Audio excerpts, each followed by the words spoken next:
So we are back. It's day 3 of our little coding challenge. I just feel it's appropriate that we need to just drop a meme in here. Like, what's your flex? Because we're going to be doing the CSS Flexbox challenges. Thereafter we got CSS Grid. And after that, we've got a couple of web design projects that we have to get through. I'm not gonna lie, I'm pretty nervous for them. I have no idea what to expect, but there's no point sitting back and just worrying about that, right? Else I'm just gonna sit and procrastinate and wonder and try to perfect and get nowhere, so let's just jump straight into this. And basically just see how far we can get. I think we can do it. I'm positive. Alrighty, so a website user's interface. Ooh, I'm already getting tripped up on the first few words. Let's try that again. A website's user interface, UI, has two components. First, there are the visual elements, such as colors, fonts, and images, which we've done previously. Second, there is the placement or positioning of those elements. In responsive web design, a UI layout must accommodate many different browsers and devices accessing the content. CSS3 introduced flexible boxes, or Flexbox, to create page layouts for a dynamic UI. It is a layout mode that arranges elements in a predictable way for different screen sizes and browsers. While somewhat new, all popular modern browsers support Flexbox. This section covers how to use Flexbox and the different layout options it offers. So let us jump into use display flex to position two boxes.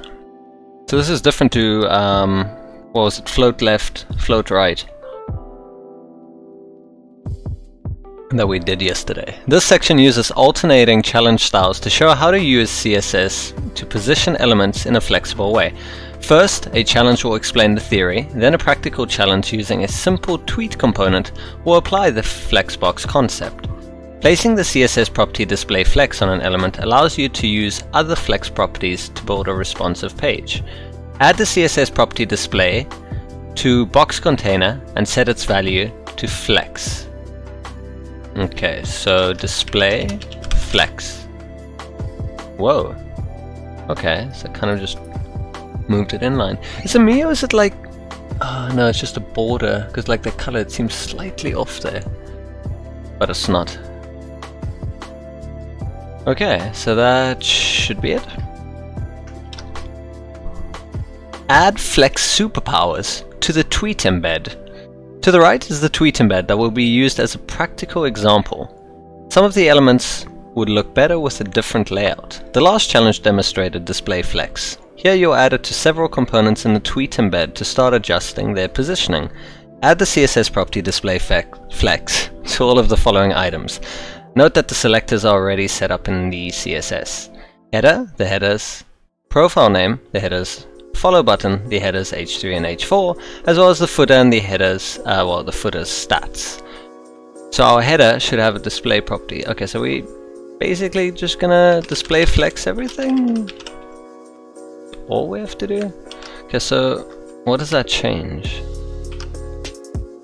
Okay, so just inlines it. That looks pretty cool. Okay, our footer also needs to have one. Interesting. So you can kind of have it... I'm gonna have to remember that, like play around with that. And then the next thing is to try and figure out browser support, obviously. So not having that, it has it underlined. Why? What's the code for that? So the retweets is a div. Oh, okay, because divs are always going to be underneath each other. They're like self-contained boxes. So having it as display flex, we can have them kind of like inline. Didn't we used to play around with that with span? Because if I remember correctly, span didn't break that, so you could span multiple things. That's just like my basic understanding before, like years back. Okay, so our header and footer are done. Footer stats is done. Button and profile name also needs to be done. Button and profile name.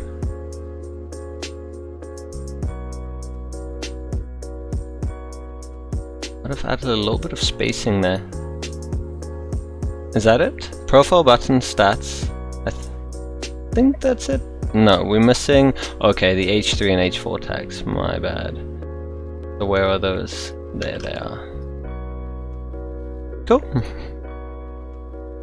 Use the flex direction property to make a row.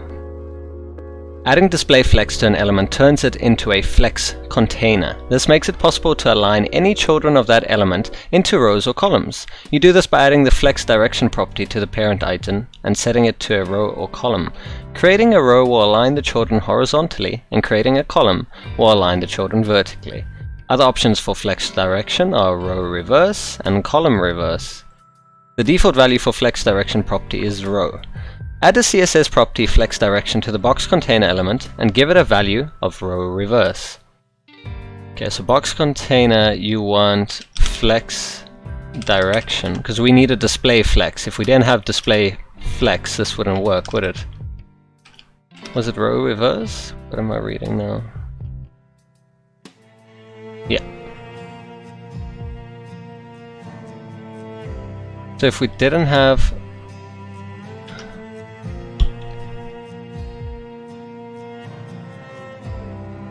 It didn't seem to change anything.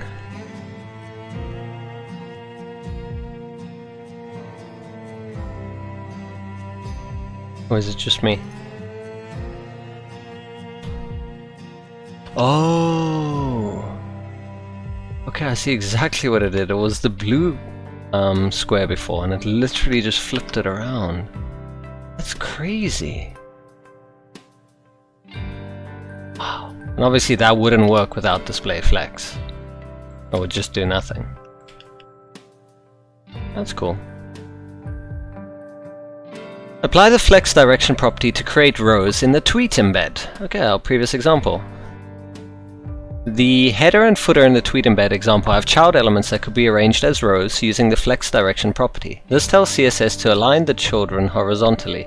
Add the CSS property flex direction to both the header and footer and set the value to row. Okay, so header and footer.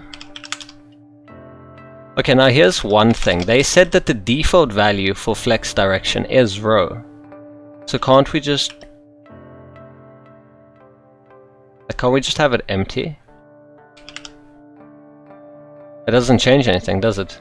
But if I remove this,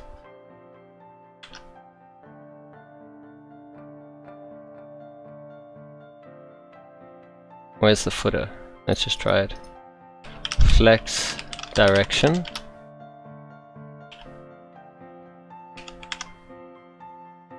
I don't see it doing anything though. Do I need both of them? Is this something where I'm missing again because I'm not paying attention?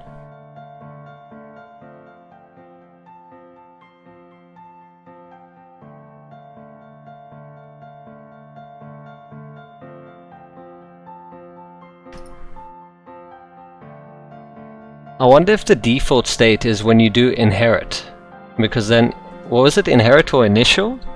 Initial would be, or is it default, I wonder. Okay, but anyway, I don't see the changes this time around. Use the flex direction property to make a column. The last two challenges use the flex direction property set to row. This property can also create a column by vertically stacking the children of a flex container.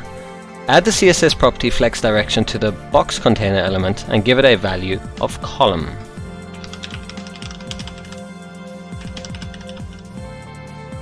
Oh.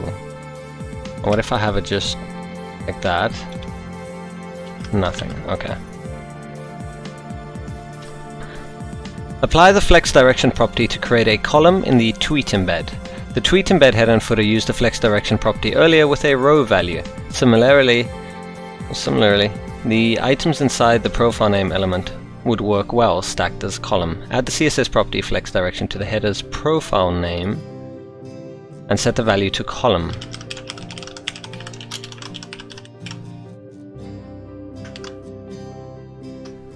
Oopsie.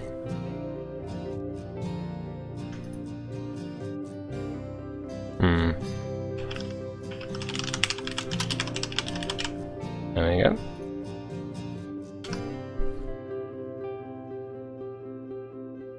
Align elements using the justify content property. Sometimes the flex items within a flex container do not fill all the space in the container. It is common to want to tell CSS how to align and space out the flex items a certain way. Fortunately, the justify content property has several options to do this. But first, there is some important terminology to understand before reviewing those options. Here is a useful image showing a row to illustrate the concepts below. Recall that setting a flex container as a row places the flex items side by side from left to right. A flex container set as a column places the flex items in a vertical stack from top to bottom. For each, the direction the flex items are arranged is called the main axis. For a row, this is a horizontal line that cuts through each item, and for a column, the main axis is a vertical line through the items. There are several options for how to space the flex items along the line that is the main axis. One of the most commonly used is Justify Content Center, which aligns all the flex items to the center inside the flex container. Other options include Flex Start, which aligns items to the start of the flex container, Flex End, which aligns items to the end of the flex container, Space Between, which aligns items to the center of the main axis with extra space placed between the items, as well as Space Around, similar to Space Between, but the first and last items are not locked to the edges of the container. The space is distributed around all the items. An example helps show this property in action.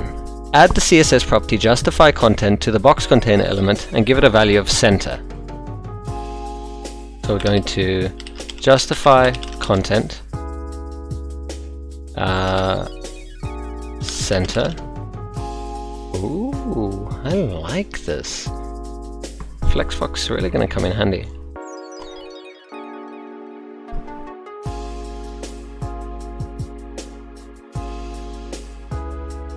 Okay, bonus. Try the other options for Justify Content property in the code editor to see their differences. Okay, shall we try Flex Start? And obviously Flex End will be at the other end. That's cool. Space Between. Oh, on left and right. Space Around. Isn't there like a space center? Oh no, that is center. I'm being silly now.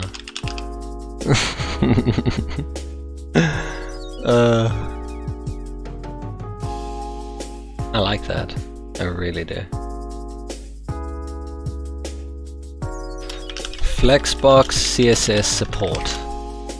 What is the support for it?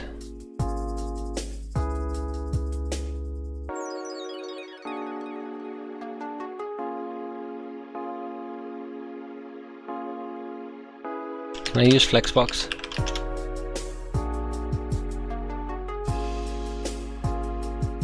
So what does green mean? Green means it's supported? Partial support? No support. Okay, so you can't... So this is relatively new. From Chrome version 56 and Firefox version 51. Was that around the time that... I think it was CSS3, right? This came out with CSS3 and HTML5? It's kind of tricky, like we would assume most people are running updated versions of browsers. And this is the one thing that makes it worse due to the fact that I have the need to want to perfect things and then procrastinate if I can't perfect it. This would like give me nightmares knowing that something I've created will potentially not work on older versions of a browser. And you kind of don't want to stick it to that person, you know, you kind of want to have the same thing working for everyone.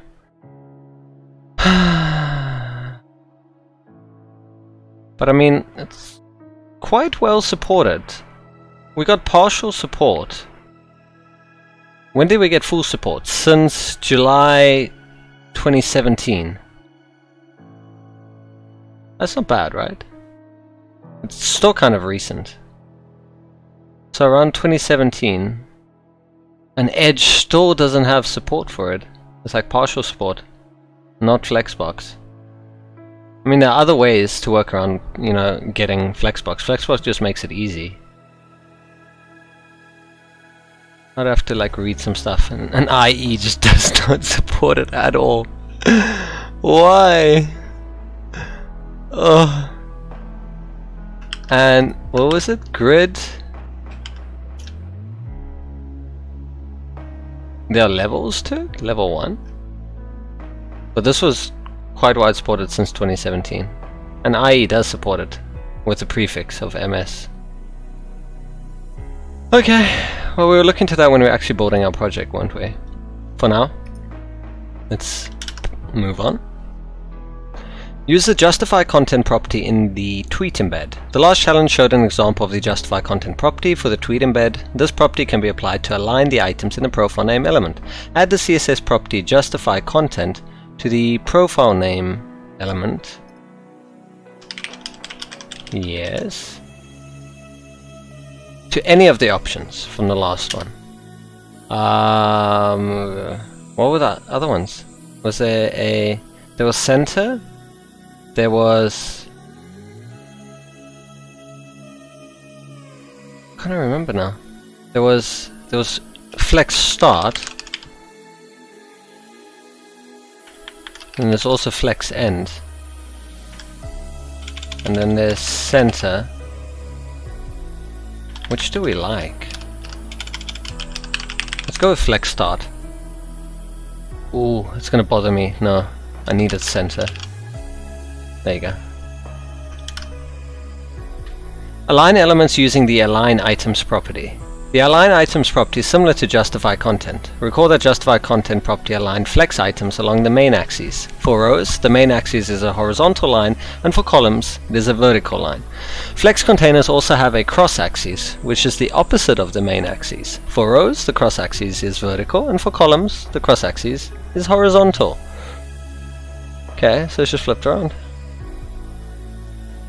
CSS offers the align items property to align flex items along the cross axis. For a row, it tells CSS how to push the items in the entire row up or down within the container, and for a column, how to push all the items left or right within the container. The different values available for align items include flex start, which aligns items to the start of the flex container, flex end aligns items to the end, center, which basically centers them, stretch, which stretches items to fill the flex container, as well as baseline, where items are aligned to their baselines. An example shows this property in action. Helps, even. Add the CSS property align items to the box container element. Okay. And give it a value of center. If I could spell align, that would have helped, wouldn't it? Ooh. Okay. Is it center because of the... Okay, so let's get this right. This is a column, not a row. So for a column, when you center it, it's along the... Right. The main axis. Now see what they mean. And if I did flex start... Okay, and then flex end would be at the bottom of it, wouldn't it? And then we have stretch. I'm curious to see how that will work. How's that any different to just not stretching it? It's like exactly the same. Okay, so let's leave it at that.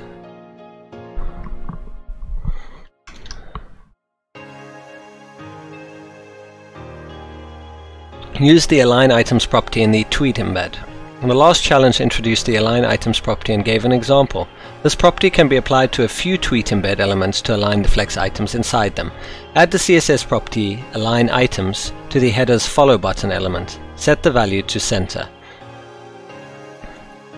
Okay.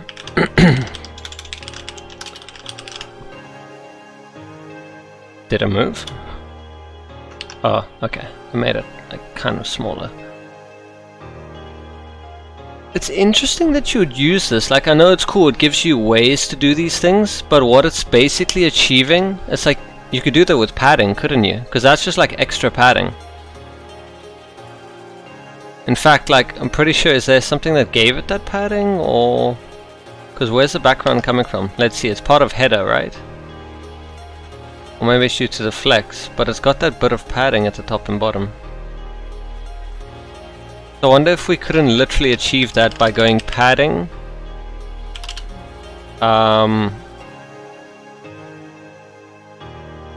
Oh, I just messed it up now, didn't I? Hold on, but let's just see it. So it's top first. Wait, we want top and bottom. So it's like minus 10 pixels. 0, 0. Minus 10 pixels, 0.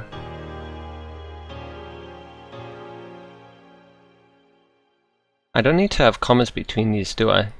Because I'm so used to them as arguments we have to pass the commas on. I don't think you do. They don't need any commas. So why isn't this working? Is it because I'm thinking of it in a different way? Yikes. Or is it because of the margin? It's gonna be a lot of trial and error, I can tell.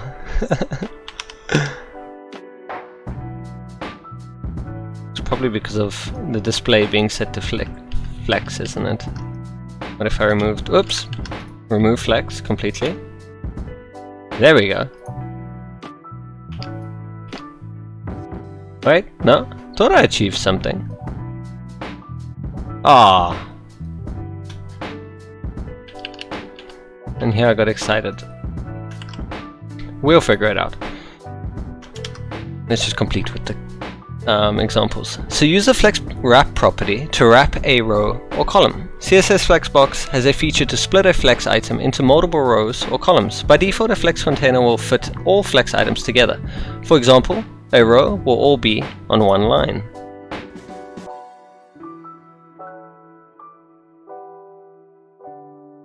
CSS also has options. However, using the flex wrap property, it tells CSS to wrap items. This means extra items move into a new row or column. The breakpoint of where the wrapping happens depends on the size of the items and the size of the container. CSS also has options for the direction of the wrap. No wrap, this is a default setting and does not wrap items. Wrap wraps items from left to right if they are in a row, or top to bottom if they are in a column. Wrap reverse wraps items from bottom to top if they are in a row, or right to left if they are in a column. The current layout has too many boxes for one row. You think? Add the CSS property FlexWrap to the box container. Okay. And give it a value of wrap.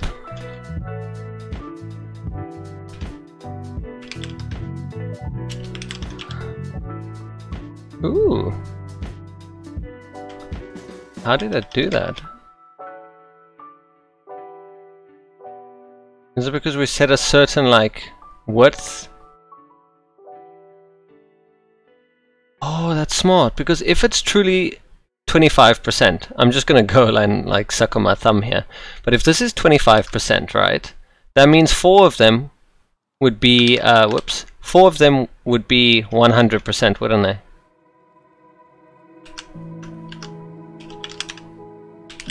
So that means that would explain why there's only 4 in here, because each are 25% in width. And 4 times 25 is 100, which should be 100%. I'm assuming that's why there's only 4. That would make logical sense, right? What does wrap reverse do? Okay, just the other way around. And no wrap would be as if we didn't even have it there. Which I wonder why you would use no wrap. But anyway.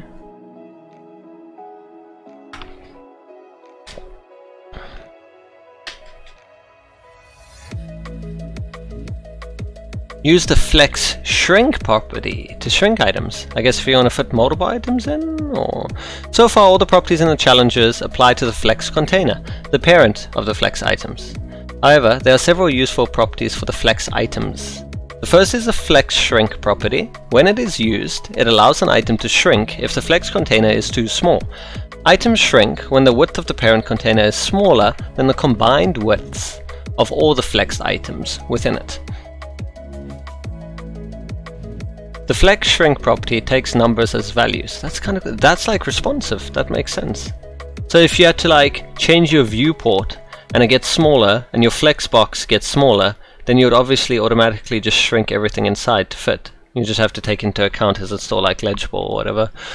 The flex shrink property takes numbers as values. The higher the number, the more it will shrink compared to the other items in the container. For example, if one item has a flex shrink value of 1 and the other has a flex shrink value of 3, the one with the value of 3 will shrink 3 times as much as the other one. Just giving it priority, right? Add the CSS property flex shrink to both box 1 and box 2. Give box 1 a value of 1 and box 2 a value of 2. Okay, flex shrink 1. We don't need to shrink now.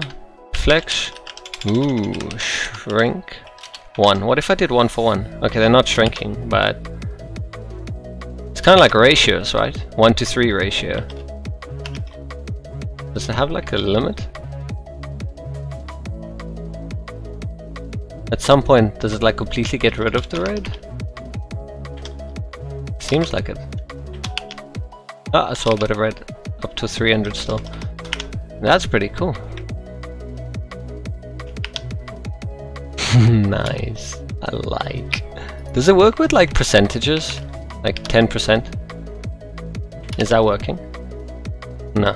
Okay, so it's just values. Number values. Cool. Use the flex grow property to expand items. The opposite of flex shrink is the flex grow property. Recall the flex shrink controls the size of the items when the container shrinks. The flex grow property controls the size of items when the parent container expands.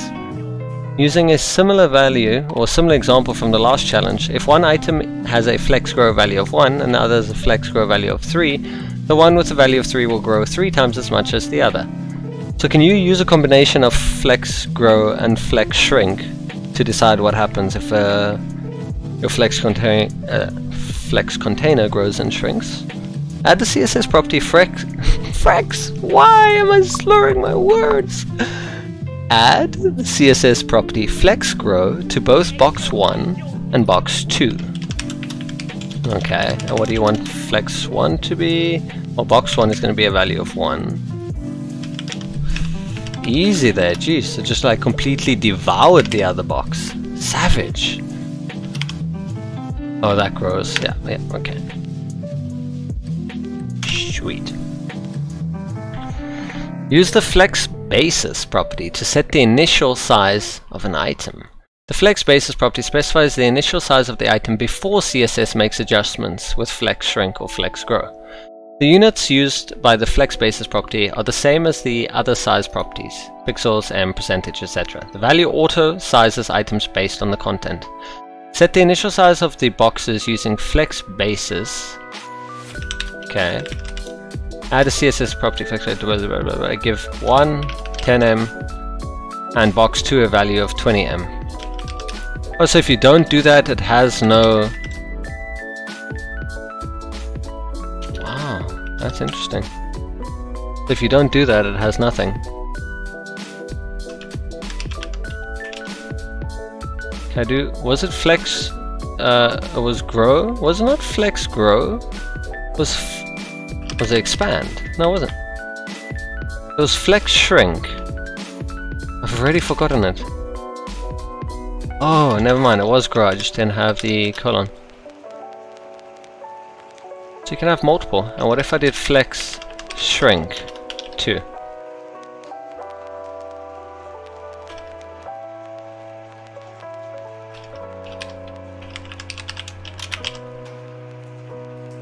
Interesting, okay. Well, there would actually have to be a change for that, wouldn't there?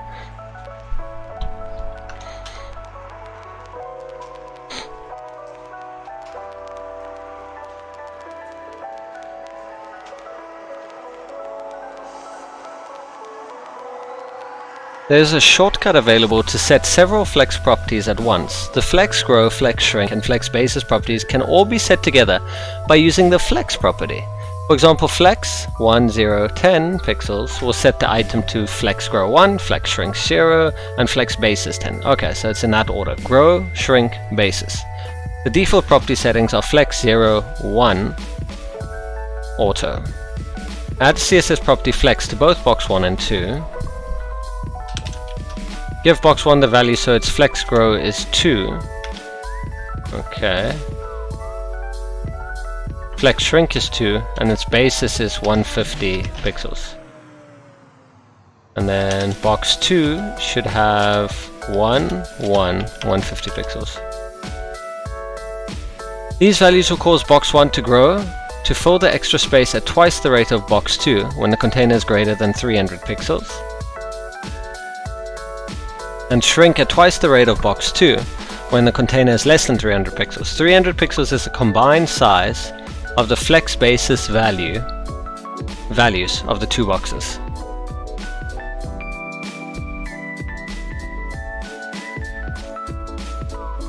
Oh right, because it's 150 and 150, so 300.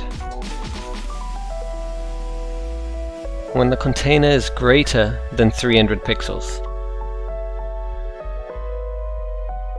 Like, I'm trying to get the stuff down, but I know all I'm purely going to be focusing on is back-end stuff, not front-end. But it's kind of nice to know front-end, but yeah, like my mind just wants to do back-end. So I'm really trying to take it in, because I feel it may be helpful at some point in time, even if it's just a debug or whatever. So the combination of the two flexes, because you specified, that becomes 300. So that's a combined total.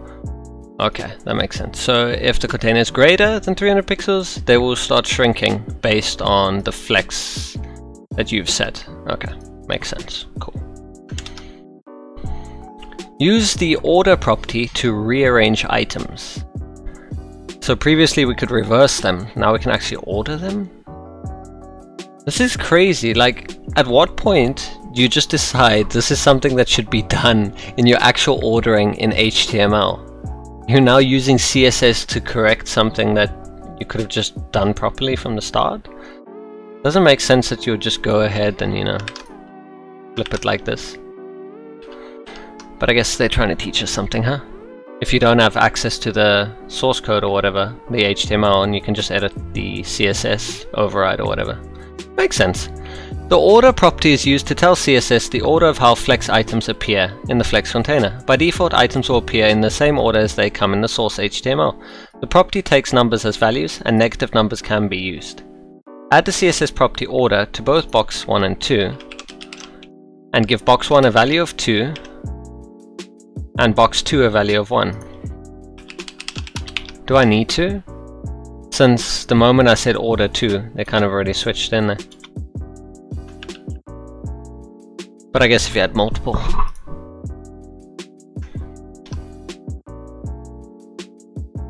Use the align self property. The final property for flex items is align self.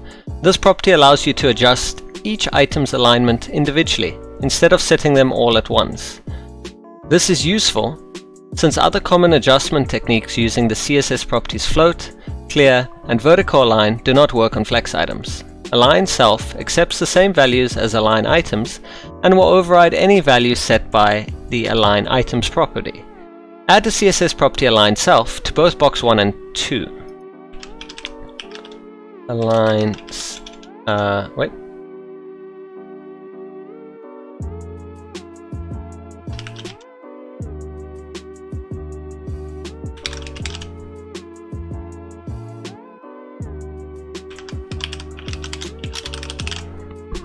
That's cool.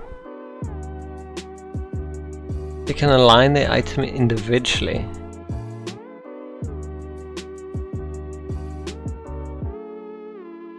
And float, clear, and vertical align do not work on flex items. That's something to keep in mind.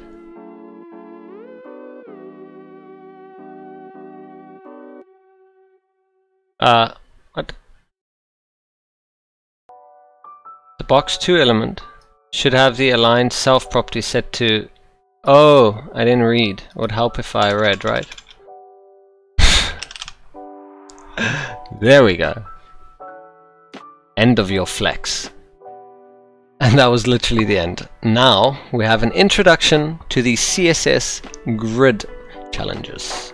CSS Grid helps you easily build complex web designs. It works by turning an HTML element into a grid container with rows and columns for you to place children elements where you want within the grid. Ooh.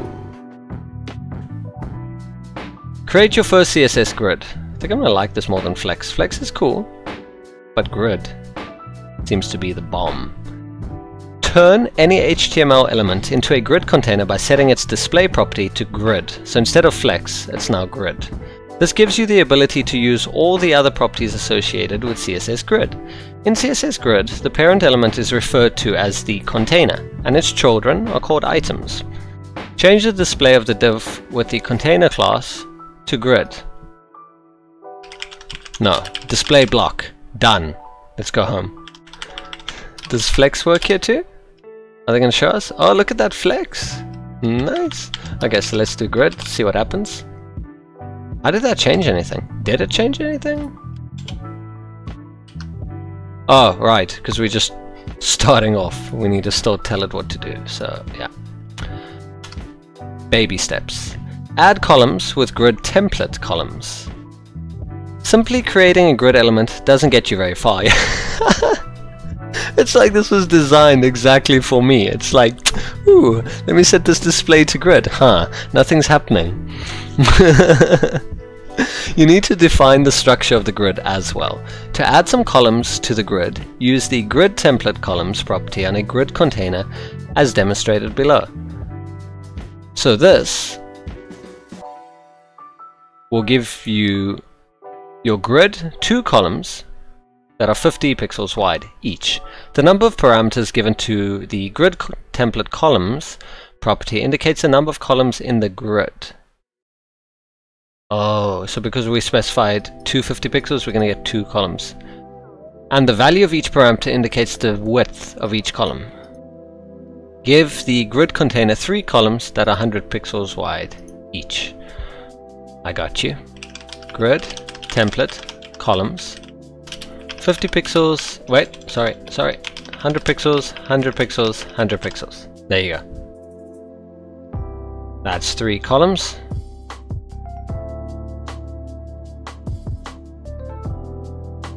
Nice.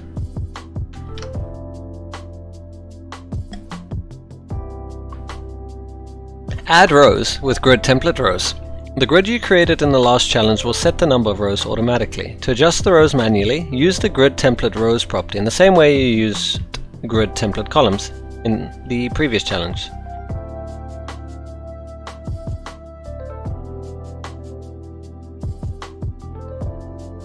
Add 2 rows to the grid that are 50 pixels tall. And I just want to make a note here.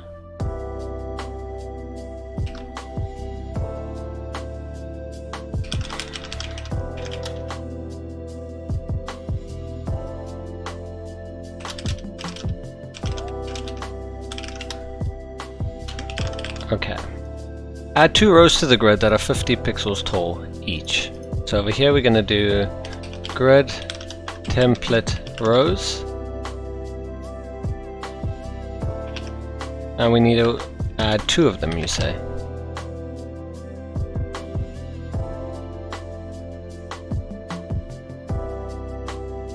It didn't really do much, did it? Where's our rows? Are they in there? We just... Is it because it's like too small that we can't really notice? Oh, there you go. Okay.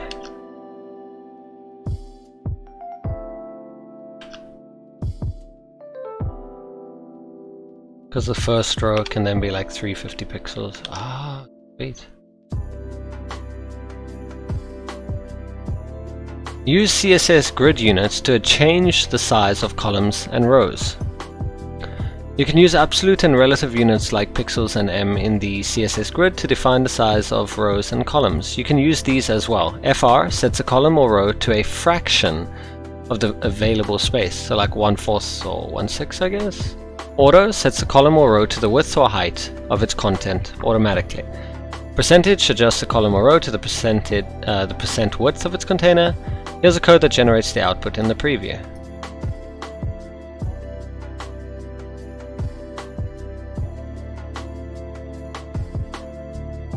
Okay, so each one. So the preview. So auto is the first one because the content is so small. 50 pixels, okay. 10%, okay. I don't get the fraction one. Fraction of the available space. I might have to Google that, like 2 and 1. And 1 is smaller. Why is there a bit of yellow there? Is that just me? Ah, it's probably, yeah, no, it's just me. Never mind. Make a grid with 3 columns whose widths are as follows.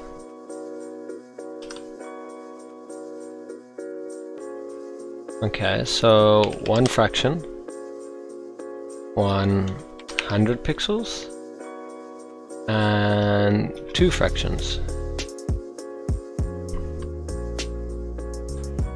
Is that good? Create a column gap using grid column gap. So far in the grids you have created, the columns have all been tied up against each other. Sometimes you want a gap in between the columns. To add a gap between the columns, use the grid column gap property like this. This creates a 10 pixel of empty space between all of our columns. Yes! The amount of times that I used to create tables and then I would have an empty table just to space them out. This is beautiful. Give the columns in the grid a 20 pixel gap. So we just do grid column gap 20 pixels. Oh, that is so nice. Oh, wow. Love it.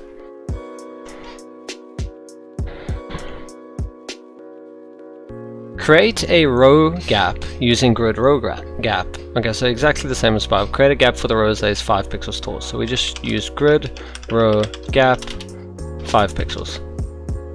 Nice.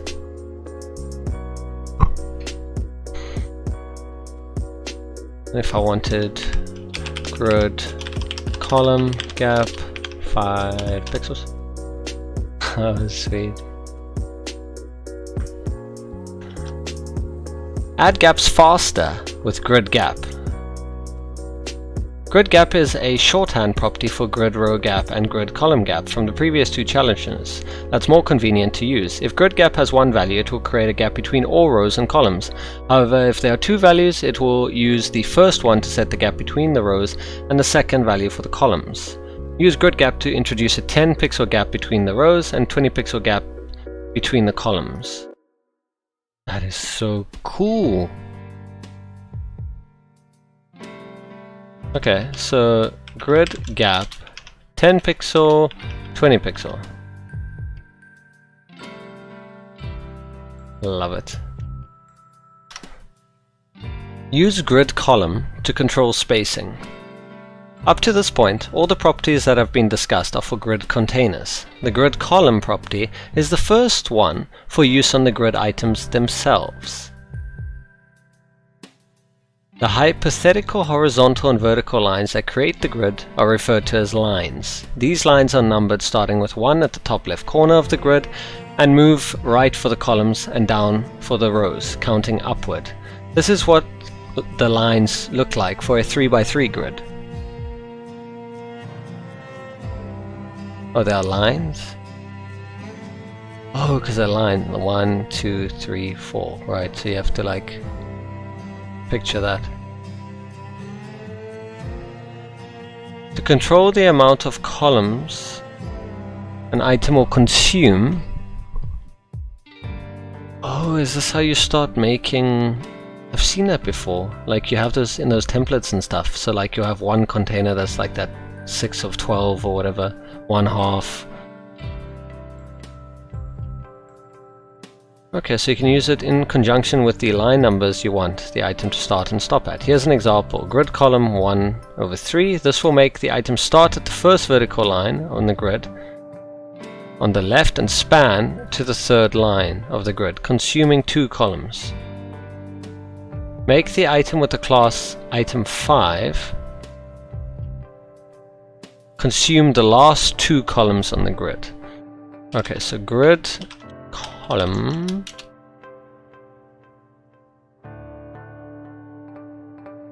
wait, so is it literally you want the last, which do you want? The last 2 columns. that means we're going to have to include line 2 to make it, right? We can't have it else. So it needs to be 2, 3, 4. I always thought these were fractions, but they're not. So you're telling it specifically. Wow. What does 2, 5 do? Oh, that would just like. And 2 and 3. And 1 and 4. What? Because there's 4 lines in total. Wouldn't it have been easy if we didn't work with lines, but with the amount of like boxes themselves? Because then this is really 3 boxes in total. I get that there's 4 lines. 1, 2, 3, 4. Well, I guess you get used to it. Once you get used to it, it's all good. Use grid row to control spacing. Of course, you can make the items consume multiple rows, just like you can with columns. You can define the horizontal lines you want an item to start and stop at using the grid row property on a grid item. Make the element with item 5 class consume the last 2 rows. Okay. So grid row, you want me to consume the last 2 rows. So these 2. So it's 2, 3, 4. It's 2, 2, 4, right? Yeah, it's exactly this. Oh, the last 2 rows. I'm thinking columns now. Well, there are only 2 rows, right? 1, 2. How would that work? 1, 2, 3. So it would be 1, 3, right? The last 2. How many rows are there? I'm so confused. Oh, this one counts as well. I didn't see it because there's nothing in it. So it's 1, 2, 3, 4 again, and then the last 2 is going to be 2. Well, it's going to be the same as above then, because it's exactly the same.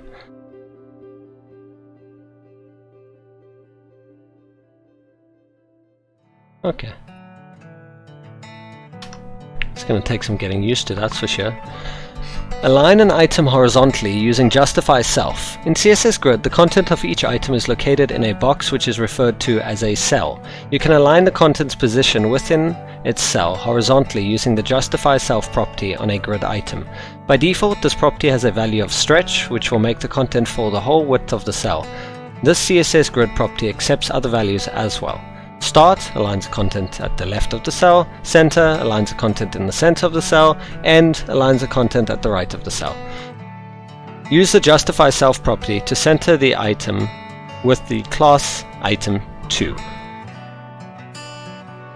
Okay, so we need to Justify Self center.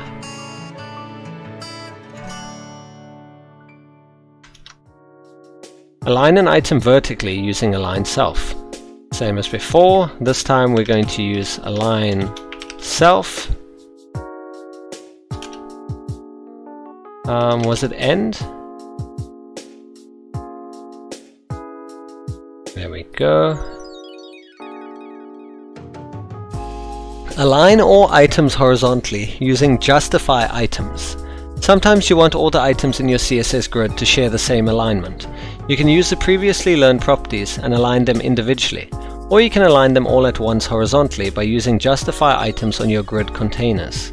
This property can accept all the same values you learned about in the previous 2 challenges, the difference being that it will move all the items in our grid to the desired alignment. Use this property to center all our items horizontally. Wait, was the previous one Justify Item?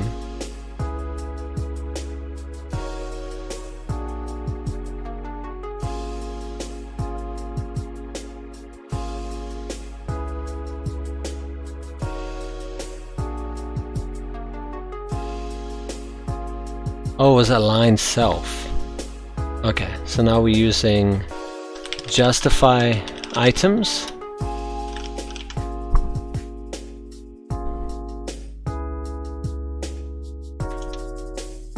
Align all items vertically, So we just do the same thing, align items, end.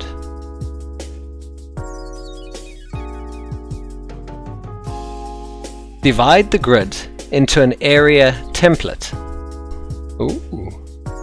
You can group cells of your grid together into an area and give the area a custom name. Doing this by using grid template areas on the grid on the container like this. The code above merges the top 3 cells together into an area named header, the bottom 3 cells into a footer area, and it makes 2 areas in the middle row, advert and content. Every word in the code represents a cell, and every pair of quotation marks represents a row. In addition to custom labels, you can use a period to designate an empty cell on the grid. No, that's so cool.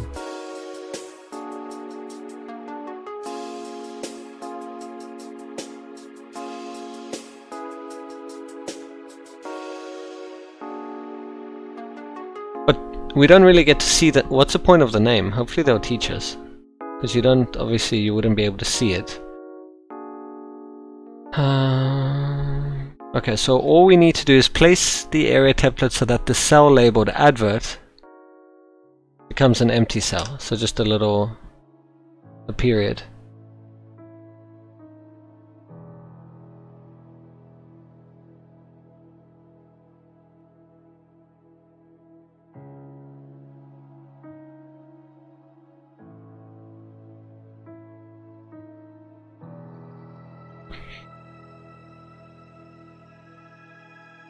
That should be it, right?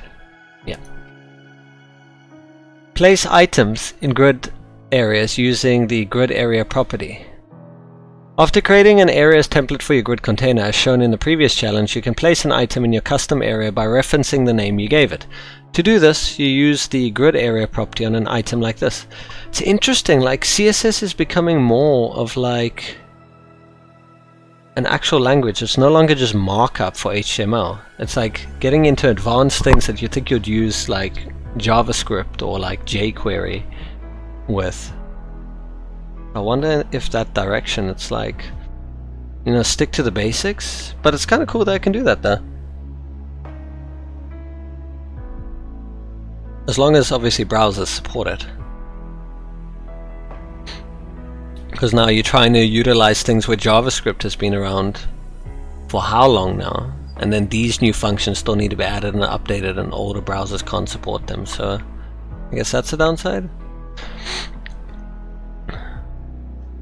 So this lets the grid know that you want the item1 class to go into the area named header. In this case, the item will use the entire top row because that whole row is named as the header area. Okay, place an element with the item5 class in the footer area using the grid area property. So grid area footer. Ooh, because we marked that entire area, this is all footer, footer, footer. So the moment we say, hey, you belong in footer, go to your area, it's like, cool, sweet. I'm going to take up this entire area because, you know, that's what you've assigned me to. That's awesome. Everything is awesome. Use grid area without creating an areas template. The grid area property you learned in the last challenge can be used in another way. If your grid doesn't have an areas template to reference, you can create an area on the fly for an item to be placed like this. This is using the line numbers you learned about earlier to define where the area for this item will be. The numbers in the example above represent these values, but obviously change the amount of lines there would be, and then you kind of mess everything up, so use with caution, I guess. This is using the line numbers, yeah. So the items in the example will consume the rows between lines 1 and 2. Horizontal line to start at, vertical line to start at, horizontal line to end at, vertical line to end at. Oh, okay, so you need beginning and end. Horizontal, vertical, opening and opening. Using the grid area property, place the elements with item 5 class between the 3rd and 4th horizontal lines and between the 1st and 4th vertical lines. So we're going to do grid area, and you said between the third and fourth horizontal lines. So we first need to, so third, okay,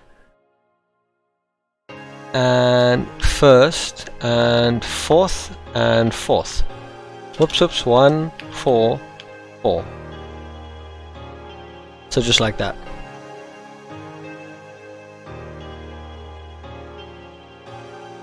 Ah, I forgot a semicolon. Failed the challenge because of the semicolon. I guess I'm still not used to that because the other languages I've been using recently do not use that. And I had been using JavaScript for quite some time, but then you kind of get out of it and then you forget. You go and debug and your entire code failed just because of a single semicolon that you forgot somewhere. Oh no. Reduce repetition using the repeat function. When you used grid template columns and grid template rows to define the structure of a grid, you entered a value for each row or column you created. Let's say you want a grid with 100 rows of the same height. It isn't very practical to insert 100 values individually. Fortunately, there's a better way. By using the repeat function to specify the number of times you want your column or row to be repeated, followed by a comma and the value you want to repeat. Here's an example that will create the 100 rows grid, each row at 50 pixels tall. So the function will just take the first parameter as amount of rows and the height of each row. You can also repeat multiple values. How do you access them afterwards individually? Will you still be able to? You can also repeat multiple values with the repeat function and insert the function among other values when defining a grid structure. Here's what I mean. Okay, so you can use the stuff we knew before, fractions and pixels and whatever. This translates to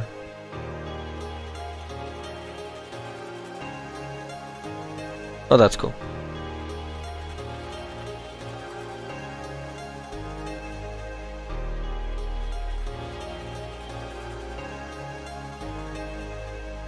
Note, 1FR 50 pixels is repeated twice, followed by 20 pixels. Okay. Use repeat to remove repetition from the grid template columns property. So if they're all going to be the same, the columns one only. So we're going to use grid. Oh, we should change the code, right? Not create a new one. So we're just going to do repeat 3 and then what we wanted to repeat. That should give us the exact same thing.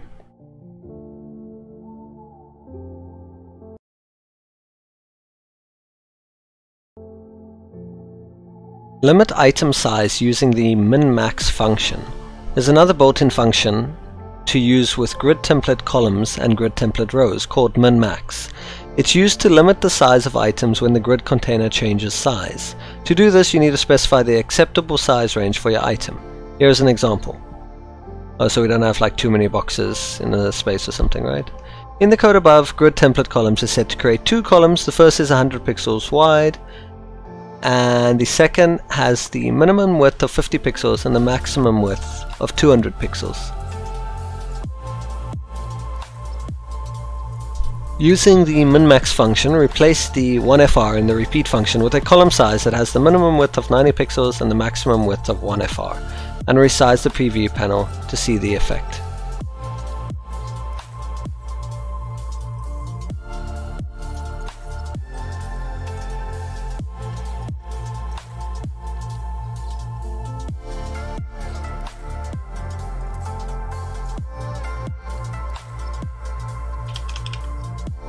Min-max 90 pixels 1FR and then resize.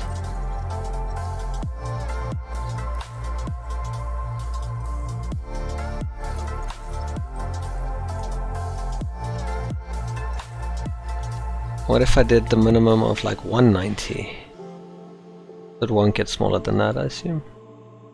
No. Perfect.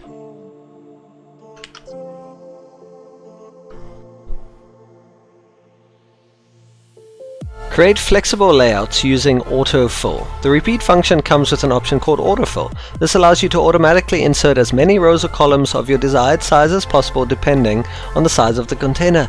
That's so cool. So imagine, for example, you had a website where you share photos, right? You always want to make sure that the photos fit perfectly, you know, so you don't have that one photo that just sits there by itself. So I assume using a combination of these things and autofill, you can always have the perfect amount of photos adjusted.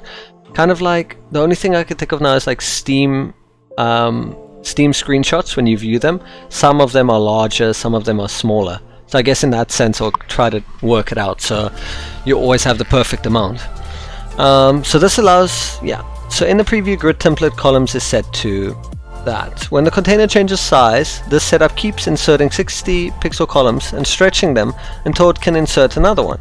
If your container can't fit all your items on one row, it will move them down to a new one. In the first grid, use autofill with repeat to fill the grid with columns that have a minimum width of 60 pixels and a maximum of 1 FR, one fraction. Then resize the preview to see autofill in action. So in the first grid,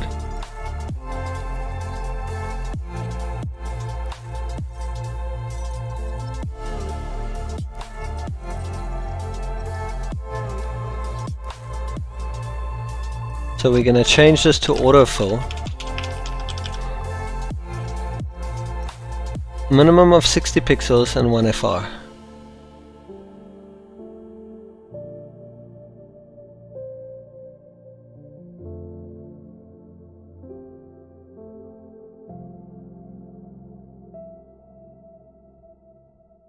Why do we only have 5? Is that the max one? Oh, that's the amount of lines we have, right? Is it the amount of lines? Why do we only have 5? Is it because like I need another div added?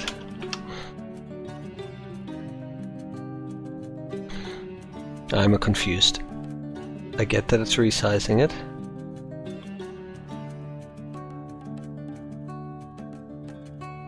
Oh, each time I move it gives, we just can't physically see it, but each time I move it created one perfect block, resize, resize, resize, resize, one perfect block. It keeps doing it. So technically actually what we can do, 6, 7, 8, 9, 10. Let's just pretend they all exist. So it will keep trying to fit them all on one line, but that's what I don't want, where you have that one by itself. But I guess you could like play around with some settings to get that perfect. That is so cool.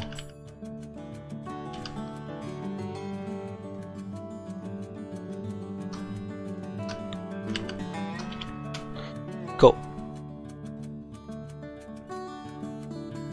Create flexible layouts using AutoFit. AutoFit works almost identically to autofill. The only difference is that when the container size exceeds the size of all the items combined, autofill keeps inserting empty rows or columns and pushes your items to the side, while AutoFit collapses those empty rows or columns and stretches your items to fit the size of the container. I think that's what I want. I'm looking for AutoFit. If your container can't fit all your items on one row, it will move them down to a new one. In the second grid, use AutoFit.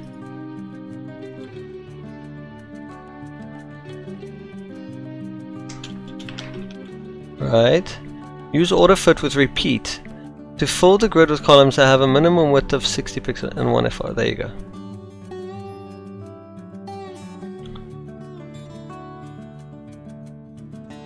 So before repeat we only got 3. We could only ever have a max of 3. But now with AutoFit we have a minimum of 60, like that, and we're just gonna keep expanding. That's cool. Wait, I'm missing something. What did I do wrong? That is container 2. I did change grid template columns. It is on repeat order. Oh, I didn't change to auto fit, silly. I thought I was doing something. I wasn't. That's not even what I was supposed to do. That was cool, but it wasn't what I was supposed to do. So it's going to keep trying to be on one row and then stretch it out, unlike the other one that makes space. This is kind of better. The only downside is when it pushes that one item to its row by itself. Okay, but it's definitely better than the top one. Depending on, you know, obviously what your usage is, maybe you don't want to stretch something out. Use media queries to create responsive layouts. CSS Grid can be an easy way to make your site more responsive by using media queries to rearrange grid areas, change dimensions of a grid, and rearrange the placement of items. In the preview, when the viewport width is 300 pixels or more, the number of columns changes from 1 to 2. The advertisement area then occupies the left column completely. Let's see how that works, shall we? So normally it will just be like that, but if it's more, that's cool. When the viewport width is 400 pixels or more, make the header area occupy the top row completely, and the footer area occupy the bottom row completely.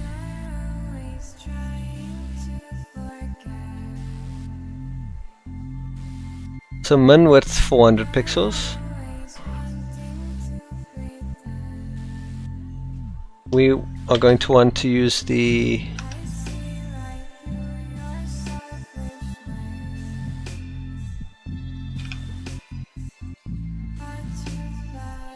we're going to use grid template columns auto. Is it 1 FR?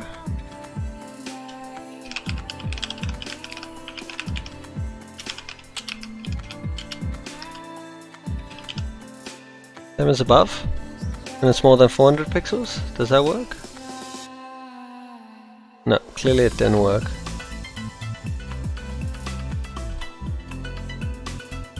Oh, hold on, I don't think I need that. So read it again, in which the footer and header area occupy the top and bottom rows. So this would be advert. So we want this to be header and footer. There we go, that's what they wanted. That is so cool. That really, I think, is the coolest thing that I've done so far. Just seeing this in action, the layout of how it will appear, and then as you get progressively bigger, you got your ad on the left, and then even bigger yet, so like normal PCs, or occupied fully. The header, top and bottom, with the footer. And even change it so the advert is like above the content. If you don't want it on the sidebar. Couldn't you do something like advert, advert, and then that won't work, will it? Oh well, there you go. The advert and then content. But advert is so big. It's probably because of the size scales and everything. But yeah, you could essentially do that. Wow. That's amazing. Create grids within grids. Oh, yo dog, we heard you like grids, so we put a grid in your grid. Oh, so you could CSS grid while you grid. Turning an element into a grid only affects the behavior of its direct descendants. So by turning a direct descendant into a grid, you have a grid within a grid. Oh god, they're really, really trying to confuse us.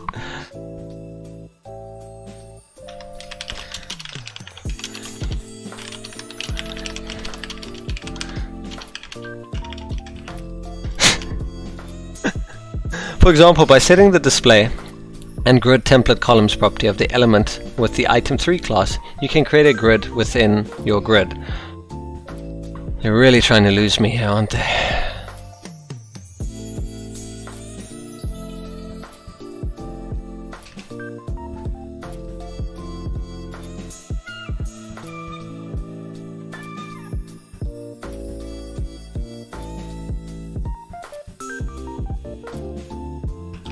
So what, we use display grid, and we do grid template columns.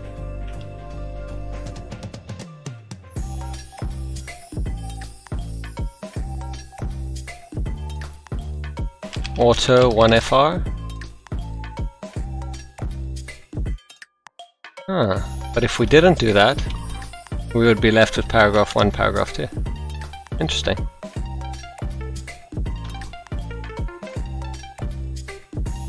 Guys, we officially did it.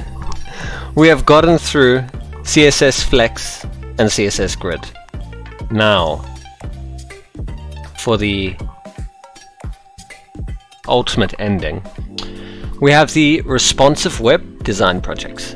Time to put your newly learned skills to work. By working on projects, you would have the opportunity of applying all the skills, principles, and concepts you have learned so far. HTML, CSS, visual design, accessibility, etc. In this section you get a chance to build a tribute page, build a survey form, build a product landing page, build a technical documentation page, build a personal portfolio web page. By the end of this, you would have 5 responsive websites under your belt that you can show off to friends, family, employers, etc. Have fun, and remember to use the read, search, ask method if you get stuck. Whoo boy! Okay, so you know what I'm going to do? I'm going to take a quick break, and we are going to be tackling our first project in the next stream, which will be coming really soon. Just a quick break, and then I feel it's just can be also segmented separately. So we did the the coursework separately, and the projects can have their own kind of like live stream, I guess. And I'll do a live stream for each. It depends on how much effort we put into the projects. But either I'll have a live stream for each project, or we could do multiple in a live stream. I guess we'll have to see. But yeah, I'll be back. See you guys soon.